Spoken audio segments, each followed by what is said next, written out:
I wasn't unhappy, and maybe that was the problem. I had no crisis to escape, no tragedy to mourn, no enemy to fight. Life was fine. I woke up, went to work, answered emails, smiled politely, made plans for the weekend, and did it all again the next day. No explosions, no fire, just functioning. But sometimes the quietest life is the one most desperately screaming for change. People said I was doing well. I believed them because what else was there to believe? I had what many called stability, a decent paycheck, a relationship that wasn't falling apart, friends who replied to my texts, a body that kept going even when my soul stopped asking why. You don't have to be in pain to be lost. You just have to stop asking questions. And that's what I had done. I had stopped asking if I was fulfilled, stopped asking if my smile was honest, stopped asking if I still remembered who I was before I became who I was supposed to be. Comfort isn't always peace. Sometimes it's just numbness with nice furniture. The truth is, I was efficient, I was consistent, I was reliable, but I wasn't alive. You can walk through life half asleep and no one will ever wake you, unless something cuts deeper than silence. I remember scrolling through my calendar like it held the meaning of my life. Appointments, meetings, birthdays, vacations, all planned, all predictable, none of it personal. Because I had become a person of process, not purpose. If your life looks perfect from the outside but you feel hollow inside, maybe it's not life you're living but a script. There was no moment that told me this isn't working. There was no collapse, no dramatic unraveling. Just a quiet erosion of passion, of wonder, of anything that used to make me feel something. We wait for life to shout at us, but sometimes the warning signs come dressed as routine. I remember laughing with friends and not remembering what the joke was. I remember sharing stories I didn't feel connected to. I remember hearing compliments and wondering who they were talking about. Because deep down, I didn't relate to the character I was playing anymore. When your own name feels like a costume, you know something's wrong. But I kept going. Because it was safer to keep going than to stop and ask the question I had buried deep inside. Is this really the life I wanted? That question haunted me not because I didn't know the answer, but because I was afraid that I did. There's a kind of fear that doesn't make you scream. It makes you smile and nod and keep doing what's killing you. I wasn't broken. I wasn't damaged. I was intact and slowly fading. Until one day, in a moment I didn't expect, someone said something. Just one sentence. It wasn't cruel. It wasn't loud. But it tore through the silence like lightning in a quiet field. Sometimes one sentence doesn't just change your mind, it burns down your illusion. And from that moment on, everything changed. It was casual. So casual, in fact, that I almost missed it. A conversation over coffee. No dramatic lighting, no swelling music. Just words. And one of them would go on to dismantle everything I thought I was. I was talking about my schedule, about how busy I had been. I used words like pushing forward, keeping up, doing what needs to be done.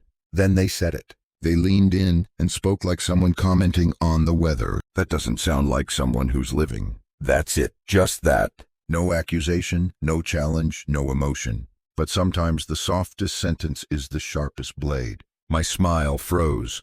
My mouth said, huh, but my heart already understood. Because for the first time in a long time I felt seen. Not admired, not respected, not praised. Seen. There's nothing more disarming than being seen when you've built a life on being watched. I laughed it off, said something clever, but my soul had already gone quiet. That sentence began echoing inside me like a warning bell in an empty temple. That doesn't sound like someone who's living. Some sentences don't ask for your response. They demand your reckoning. I left the cafe with the same face I arrived with. But something was different. Something was shaking. Because beneath every choice I had made, I started to see fear. Fear of disappointing, fear of slowing down, fear of stopping long enough to feel the void. When your whole identity is built on movement, stillness becomes terrifying. That night, I stared at the ceiling. Not because I couldn't sleep, because I didn't know who was trying to. Who was this person I'd become? When did ambition replace curiosity? When did doing well stop meaning doing what matters? You don't just wake up one day and lose yourself. You disappear in fragments until a sentence shows you the grave you've been building with smiles. I started hearing the sentence everywhere, in the silence between texts, in the dead air after a fake laugh, in the mirror where my own eyes looked unfamiliar. The scariest part isn't realizing you've been lying to others. It's realizing you've believed yourself. I pulled away from the usual things, work calls, small talk, easy answers.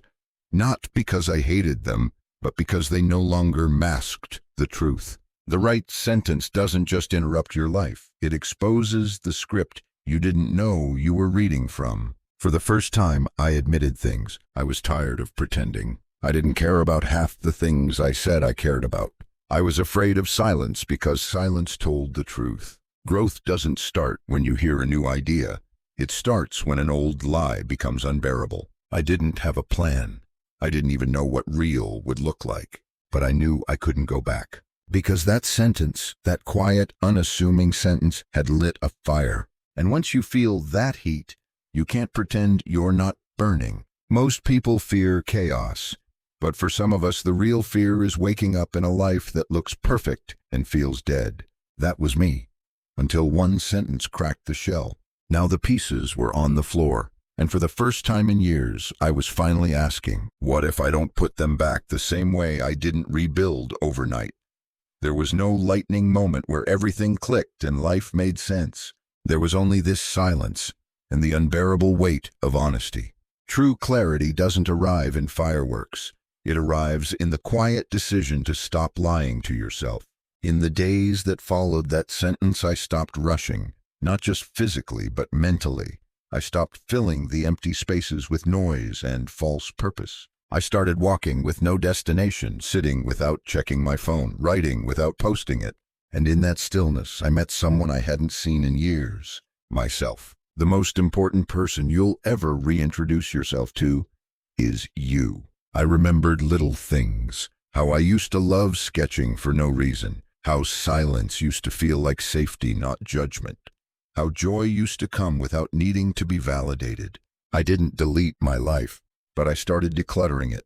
One lie at a time, one yes that should have been no, one conversation I'd been avoiding. I told a friend the truth instead of what they wanted to hear.